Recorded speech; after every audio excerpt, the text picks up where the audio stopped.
Бүгүн бул адамдардын миллиондогон көрөрмандары жана ойго келбеген гонорарлары бар. Бирок алардын ийгиликке келген жолу биз ойлогондой оңой болгон эмес.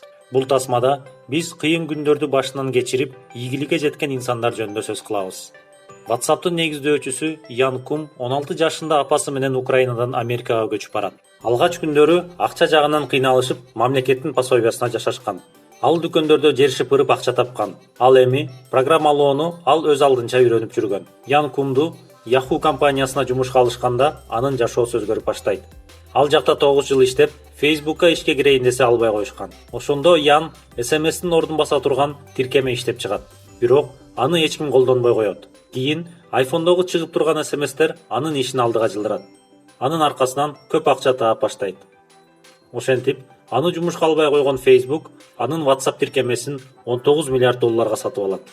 Соитиро Хонда айылдык кедей темир устанын үй бүлөсүндө төрөлгөн. Ал жаш кезинен иштеп баштап 8 гана классты бүтүрөт. Кесибин өзү үйрөнгөн механикти анын билими жоктугуна байланыштуу Toyota'га жумушка албай коюшкан. Ошентип, ал өзү мотоцикл жасай баштап, кошуналарына сатат. 5 жылда өзүнө атаандаш болгон 250 компанияны ашып өтүп, эң мыктылардан болот. Бүгүнкү күндө Honda компаниясы мотоцикл гана жасабастан, дүйнөлүк 5 мыкты унаа чыгарган компаниялардын катарында турат. Соитиро Хонданын ийгилик формуласы жөнөкөй. 99 жеңилүү, 1 жеңишти алып келет дейт Соитиро Хонда. Англиялык жазуучу Джоан Роллингтин бала чагы оор болгон. Фантастикалуу чыгармаларды ал жаш кезинен жазып баштаган. Ал эми Гарри Поттер чыгармасын турмушунан ажырап, колундагы кызы менен калган кезде 5 жыл бою жазган.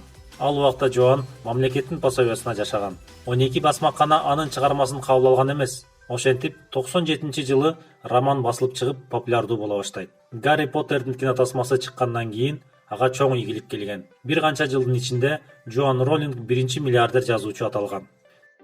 Таң калыштуу. Бирок бир убакта Уолт Диснейди ой жүгүртүүсү жетишсиз жана оригиналдуу идеясы жок деп газетадагы жумушунан кетиришкен. Теледеги чычкан аялдарды чочутат деп Микки Маустун образын кабыл албай четке кагышкан. Диснейдин биринчи анимация студиясы банкротко учурап, Уолттун иши жүрбөй, анын ачка калуу коркунучу да жаралган. Диснейди каржылоодо 300дөн ашык инвестор андан баш тарткан. Сынга карабастан, режиссер, продюсер жана сүрөтчү талыкпаган эмгеги менен азыркыга чейин көпчүлүктүн сүймөнчүлүгүнө ээ болгон мультфильмдердин фабрикасын түзүүнү уланта берген. Актер болууну Сильвестр Сталлоне кичинекей кезинен каалаган. Бирок бардыгы ал ойлогондой болбой, жүздөгөн кастингдери ийгиликсиз болгон. Түнкү клубда кароолчу, керек болсо зоопаркта тазалоочу болуп да иштеген. Акча жагынан кыйналган. Биринчи ролдору массовкаларда гана өтүп, андан ары кете алган эмес. Теледен көргөн бокс таймашы өзүнүн жеке Рокки аттуу чыгармасын жазууга түрткү болот.